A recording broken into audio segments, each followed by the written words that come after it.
नमस्कार, साधना न्यूज देख रहे हैं आप। मैं हूं आपके साथ ऋषभ राय। शुरुआत करते हैं इस विशेष खबर के साथ। मध्य प्रदेश सरकार शिक्षा व्यवस्था सुधारने के लिए लगातार दावे और वादे कर रही है, लेकिन हालात हैं कि सुधरते नहीं। बात हो रही है बेटमा नगर के स्कूल की। कहने को स्कूल 100 साल से ज्यादा पुराना है। इस स्कूल से पढ़कर कई बच्चे डॉक्टर, इंजीनियर, शिक्षक, अधिकारी और नेता बने, पर जिस स्कूल ने इतने बच्चों के भविष्य संवारे, आज उसी स्कूल का भविष्य अंधकार में है। बेटमा और आसपास के ग्रामीण क्षेत्र के लगभग 700 बच्चे यहां पर अध्ययन करते हैं, पर स्कूल परिसर में बरसात का पानी जमा है, जिससे स्कूल कम तालाब ज्यादा लगता है। स्कूल परिसर में गंदा पानी भरा होने से यह अध्ययन कर रहे छोटे छोटे बच्चों के स्वास्थ्य पर भी असर पड़ रहा है और उन्हें मलेरिया, चिकनगुनिया, डेंगू जैसी बीमारियां होने का भी डर सता रहा है। साथ ही स्कूल में करीब 10 टीचर की कमी है, जिसके चलते अब और भी कई सवाल हैं कि ऐसी स्थितियों में बच्चे कैसे पढ़ाई कर सकते हैं। मार्फत मुझे कल ही पता चला है और आज मैंने नगर परिषद के अंदर अधिकारियों को बता भी दिया है कि जितनी जल्दी हो सके वहाँ पे जहाँ स्कूल ग्राउंड के अंदर जहाँ पानी भरा रहा है उसको जल्दी से जल्दी कैसे भी करके उसकी व्यवस्था की जाए, वहाँ से ख़त्म करे जाए, क्योंकि छोटे छोटे जो बच्चे पढ़ते हैं उनके लिए वो गलत है। और जहाँ तक बिल्डिंग और वॉशरूम का सवाल है, उसके लिए जो भी मद आएगी। बेटमा जो हायर सेकेंडरी स्कूल है, इस स्कूल में मैं भी पढ़ा हूँ और इसमें पहले बिल्डिंग जो थी टीन शेड की थे और उसमें अच्छी स्थिति में थी, प्रयोगशाला भी थी साइंस की, पर धीरे धीरे वो जर्जर हो करके गिरने लग गई। बीच में जब सुमित्रा जी सांसद थी तब हमने उनसे सांसद फंड से रामनिवास दाऊ तब नगर पंचायत अध्यक्ष थे, तो 10 लाख रुपए उस टाइम दिलवा करके 5 कमरे बनवाए थे। फिर बाद में अतिरिक्त कक्ष के लिए भी हम लोगों ने कोशिश करी थी, अतिरिक्त कक्ष भी बने हैं, परंतु जिस तरीके से बच्चे बढ़ते हैं फिर उस हिसाब से बिल्डिंग भी की भी आवश्यकता होती है, वो बिल्डिंग की पूर्ति अभी हुई नहीं है। मैंने जिला शिक्षा अधिकारी और जिले के जो भी शिक्षा से संबंधित अधिकारियों को हमेशा एक ही बात बोली कि बेटमा हायर सेकेंडरी स्कूल में बिल्डिंग की कमी है। उन लोगों ने भी प्रदेश सरकार को यहाँ बालक विद्यालय 6 से 12 तक विद्यार्थी, करीब 600 विद्यार्थी यहाँ अध्ययनरत है। विद्यालय की जो मूलभूत समस्या है, सर्वप्रथम तो यहाँ ग्राउंड की व्यवस्था नहीं है। ग्राउंड व्यवस्था इसलिए नहीं है कि पहले यहाँ जो क्रिकेट ग्राउंड था वहाँ पर कन्या हायर सेकेंडरी स्कूल खुल गया, जिससे ये ग्राउंड व्यवस्था सीमित हो गया है। और इस ग्राउंड में पूर्व सालों में तो यह स्थितियाँ थी कि यहाँ पूरा तालाब, बारिश के दिनों में पूरा तालाब बन जाता था। यहाँ पूरा रोड का पानी और इधर का पूरा इंदौर रोड का पानी पूरा इस ग्राउंड के अंदर भरा जाता था, जिससे पूरा तालाब बन जाता है। किंतु प्राचार्य महोदय के प्रयास से विद्यालय प्रशासन के द्वारा यहाँ करीब 10 डंपर हमने गिट्टी के डलवाए हैं, जिससे थोड़ा भराव हुआ है। फिर भी अभी वर्तमान में स्थिति ऐसी है कि कीचड़ रहता है, क्योंकि जो बारिश का जो पानी, रोड का जो पानी है वो अभी भी इसमें आ रहा है, जिसका भी हम प्रयास कर रहे हैं। नगर परिषद को भी हमने कहा है कि इसके लिए मुरम की व्यवस्था या और कुछ ग्राउंड का समतलीकरण के लिए प्रयास। शासकीय बालक उत्कृष्ट माध्यमिक विद्यालय बेटमा, जिला इंदौर से हूँ। यहाँ हमारे को ग्राउंड में कीचड़ है, यहाँ इसके कारण हम गाँव से आने में तकलीफ होती है। स्कूल के अंदर यहाँ खेल कूद नहीं हो पाती, वो प्रार्थना के लिए यहाँ ग्राउंड में आ नहीं पाते। सर अपने स्कूल में सर ये ग्राउंड में सर कीचड़ बहुत हो रही है सर, गाड़ी घोड़े लाने में प्रॉब्लम हो रही है सर। हमारे स्कूल का शौचालय भी बहुत खराब हो रहा है सर, गार्डन में भी समस्या है सर, गार्डन में कीचड़ बहुत हो रहा है और क्लासेस भी ठीक ठाक नहीं है सर, क्लासेस रोज साफ नहीं होती है सर। एक चद्दर अद्दर सब निकाल दिए गए हैं यहाँ पे। मैं अभिषेक प्रजापत, यहाँ स्कूल जर्जर हो रहा है और एक ग्राउंड में कीचड़ है और शौचालय भी बहुत खराब है, इसीलिए यह बच्चों को बड़ी तकलीफ हो रही है। और एक अध्यापन का भी थोड़ा सा वातावरण नहीं बन पा रहा है, क्योंकि हमारे यहाँ ये जो बाहर से पानी आता है खेतों का और ये सारा, तो नगर पंचायत ने इसकी व्यवस्था थोड़ी की थी, लेकिन वो बराबर सही से नहीं चल पाने के कारण ये पानी सारा विद्यालय के ग्राउंड में चला जाता है, जिससे कीचड़ हो जाता है और आने जाने की बच्चों को बड़ी तकलीफ होती है। और दूसरी समस्या ये है कि हमारे यहाँ कोई खेल कूद की प्रॉपर व्यवस्था नहीं है, कोई मैदान नहीं होने के कारण बच्चे बराबर खेलने खेल कूद में भाग नहीं ले पाते और पिछड़े होते हैं।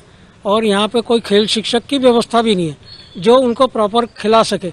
अब हम लोग इतने जानकार नहीं खेलों के, तो यहाँ विशेषज्ञ की आवश्यकता तो बहुत है। पढ़ाने के लिए भी हमारे यहाँ बहुत से शिक्षकों की कमी है, तो वो हम अतिथि शिक्षकों से दूर करते हैं। लेकिन फिर भी अगर स्थायी शिक्षक अगर मिल जाए तो मार्फत मुझे कल ही पता चला है।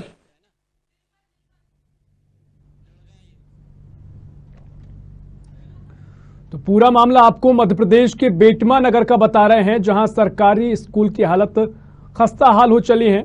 और इसको लेकर हमारे संवाददाता निर्मल जुड़ चुके हैं। और निर्मल, लगातार जिस तरह की कवरेज आप कर रहे हैं और जो सवाल स्कूल की व्यवस्था को लेकर आप खड़े हो रहे हैं, क्या पूरी जानकारी इस मामले को लेकर सबसे पहले दर्शकों तक पहुंचा है? निर्मल जी, मैं आपको बता देना चाहता हूँ, ये स्कूल काफी 100 वर्ष पुराना है, जहाँ पर कई शिक्षक अध्ययन करके कोई शिक्षक बना, कोई डॉक्टर बना, कोई इंजीनियर बना, मगर इसकी सुध लेने वाला अभी तक नहीं आया। यहाँ पर ये बात करते हैं हमारे वर्तमान विधायक की या पूर्व विधायक की, उन्होंने सिर्फ घोषणा करी है कि यहाँ पर ये हो जाएगा, वहाँ पर वो हो जाएगा, मगर अभी तक यहाँ पर कोई भी विकास काम नहीं। समाधान तो ऐसे नहीं निकलेगा, कोई इसके लिए ठोस एक्शन लेना पड़ेगा। निर्मल जी, मैं आपको बता दूं कि मैंने ब्लॉक अध्यक्ष महोदय से यही सवाल करा था कि जो वर्तमान विधायक जी विशाल पटेल की जो बात कर रहे हैं, उन्होंने भी घोषणा करी थी कि यहाँ पर पेवर्स ब्लॉक लगाने की, मगर वो सवाल सुनने से पहले ही मतलब बोल नहीं पाए। जी निर्मल, आपकी आवाज यहाँ पर नहीं पहुंच पा रही है ठीक तरीके से। अगर आवाज सही पहुंच पाए तो फिर से आप दोहराएं कि जिस मामले को लेकर हम सवाल कर रहे हैं कैसे समाधान होगा। और लोकेन जी हमारे साथ जुड़े हुए थे। जी, मैं अपने ब्लॉक अध्यक्ष महोदय से ये सवाल ये करा था कि ये जो वर्तमान विधायक जी की बात कर रहे विशाल पटेल जी ने दौरा करा था, मगर दौरा करा था तो इन्होंने अभी तक घोषणा करी थी ब्लॉक पेवर्स लगाने की, अभी तक लगी क्यों नहीं? जी बिल्कुल, कई स्वाभाविक सवाल भी हैं। लोकेंद्र जी, आपका बहुत बहुत शुक्रिया सर, आपका साधना न्यूज़ से जुड़ने के लिए। आपने तमाम चर्चा की है और आपकी कोशिश भी है कि ऐसे मुद्दे पर समाधान हो। बहुत शुक्रिया आपका जानकारी साझा करने के लिए और तमाम चर्चा करने के लिए। तो बता दें कि पूरा मामला आपको बता रहे हैं बेटमा नगर का, जहां स्कूल परिसर में तमाम अव्यवस्थाएं देखी जा रही हैं। हमारे संवाददाता निर्मल परूलिया हमारे साथ लगातार जुड़े हुए हैं, जानकारी आपसे और लेंगे। निर्मल, बने रहिए आप हमारे साथ। और इसी खबर पर हमारे साथ बीजेपी नेता गोपाल सिंह चौधरी जी जुड़ गए हैं। गोपाल जी, साधना न्यूज़ में आपका बहुत स्वागत है। जी गोपाल जी, आवाज सुन पा रहे हैं? गोपाल जी, साधना न्यूज़ में आपका बहुत स्वागत है। अगर आवाज सुन पा रहे हैं तो मैं सवाल लूं सर। जी गोपाल जी, तो शायद संपर्क उनसे हमारा भी नहीं हो पा रहा है, लेकिन बेटमा से आपको एक खबर बता रहे हैं, जहां स्कूल परिसर में बारिश के पानी का जमाव हो चला है और तमाम व्यवस्थाओं को लेकर भी सवाल हैं, क्योंकि शिक्षकों की भी कमी है। और इसी खबर पर हमारे साथ बीजेपी नेता गोपाल सिंह जुड़ गए हैं। गोपाल जी, साधना न्यूज़ में आपका बहुत स्वागत है सर। जी जी, बोलिए। जी सर, पूरा मामला आपके संज्ञान में होगा। मैं आपको एक बार दोहरा देता हूं कि ये शासकीय स्कूल है सर बेटमा का, जहां पर तमाम व्यवस्थाएं चरमराई हुई हैं। जल जमाव परिसर के बाहर बना रहता है और शिक्षकों की भी कमी है। तो कई सवाल है सर कि स्वास्थ्य के साथ बच्चों के खिलवाड़ तो हो ही रहा है, और भी जो व्यवस्था है अध्ययन कैसे करेंगे जब शिक्षक की कमी है? तो कैसे मामले को देख रहे हैं सर आप?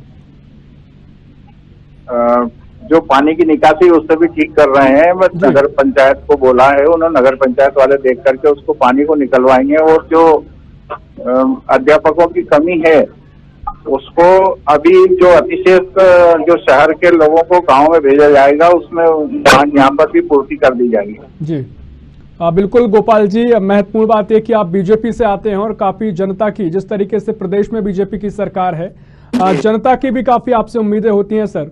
तो ऐसे में हम जो मामला देख रहे हैं उसको लेकर हमने अभी शिक्षक से भी बात की और साथ ही और भी लोगों से बात की। उनका कहना है कि समस्या बहुत पहले से चली आ रही है, सालों इस समस्या को हो गए सर। क्यों इसका समाधान नहीं हो पा रहा है?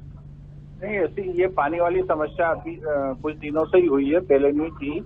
और ये कुछ लोगों ने इधर उधर पानी रोका, उसका कारण है। उसको पानी को निकलवाने की व्यवस्था करेंगे तो अध्यापक की पूर्ति भी करवाएंगे। जी सर, लोगों का कहना है कि जब जब बारिश होती है हर साल का यही तस्वीर हो जाती है। चलिए ठीक है सर, अभी फिलहाल की ये समस्या है, लेकिन जो शिक्षकों की कमी है और खेल मैदान की भी समस्या है, उसको लेकर सर आप कैसे इस समस्या के समाधान को देख रहे हैं? कैसे ये समाधान जल्दी हो सकता है? गोपाल जी, भर गया उसको ठीक करके और वापस ठीक करेंगे, खेल मैदान भी बनवाएंगे और पानी जो निकासी भी करवाएंगे निश्चित रूप से, और जो अध्यापकों की कमी है उसको पूरी करेंगे।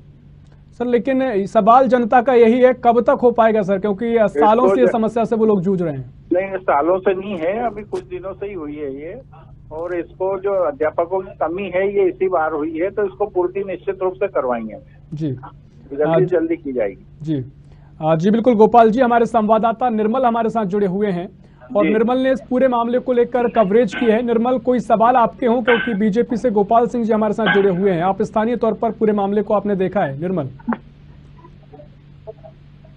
जी, निर्मल जी, कोई सवाल आपके हों? बीजेपी नेता गोपाल सिंह जी हमारे साथ जुड़े हुए हैं जी, इनसे भी मेरी चर्चा हुई तो इन्होंने भी यही बोला है कि अपन इसको जल्द से जल्द अपन इसको बढ़िया सा प्रयास करेंगे, और अपने क्षेत्र का एकमात्र स्कूल है जहां पर 700 बच्चे अध्ययन करते हैं। तो और सबसे बड़ी बात ये कि अपने ये जो वरिष्ठ भाजपा नेताजी हैं, जो इन्होंने भी अध्ययन करा है सर, सबसे बड़ी बात ये है, मतलब वहां पर जितने भी अधिकारी है, नेताजी हैं, डॉक्टर हैं, इंजीनियर, सभी ने वहां पर बेटमा में अध्ययन करा है। चलिए निर्मल, बिल्कुल बहुत महत्वपूर्ण बात है कि जो बीजेपी नेता गोपाल जी हमारे साथ जुड़े हुए हैं। सर आखिरी एक प्रतिक्रिया आप दें कि जैसा कि बताया गया है कि आपने भी यहाँ से अध्ययन किया है, 100 साल पुराना स्कूल बताया जाता है और कई डॉक्टर, इंजीनियर जैसे अधिकारी यहाँ से निकले हैं। सर एक जनता की जो आस है कि समाधान जल्दी होगा, कब तक आप आश्वासन देंगे, कब तक इस समस्याओं का समाधान हो जाएगा? इसका जल्दी से जल्दी हम करवाने की कोशिश करेंगे, निश्चित रूप से इसको पूर्ति करेंगे और जो भी समस्या, उन सब समस्याओं को हल करने का पूरा प्रयास करेंगे। जी चलिए, बहुत शुक्रिया आपका गोपाल जी, साधना न्यूज़ से जुड़ने के लिए, तमाम चर्चा करने के लिए।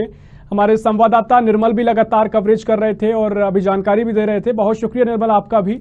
तो बता दें कि पूरा मामला मध्य प्रदेश के बेटमा नगर से बता रहे हैं, जहां जिस तरीके से तमाम लापरवाही स्कूल को लेकर देखी जा रही हैं, जो व्यवस्थाएं हैं वो चरमराई हुई हैं, और बताया जा रहा है कि बेटमा नगर का ये शासकीय स्कूल 100 साल पुराना है, जहां से कई छात्र पढ़कर डॉक्टर, इंजीनियर बने। लेकिन जो आज हालात है, 10 शिक्षकों की यहाँ पर कमी है और परिसर के बाहर जल जमाव की समस्या है। अब इन समस्याओं से कैसे निपटारा किया जाए, कैसे समाधान किया जाए, अधिकारियों से बातचीत की गई है, उनके भी आश्वासन दिया है, लेकिन देखना होगा कब इन समस्याओं का समाधान किया जाता है। बहुत शुक्रिया आपका तमाम इस पूरे कार्यक्रम में शामिल होने के लिए, और देश और प्रदेश की और भी खबरों के लिए देखते रहिए साधना न्यूज़। नमस्कार।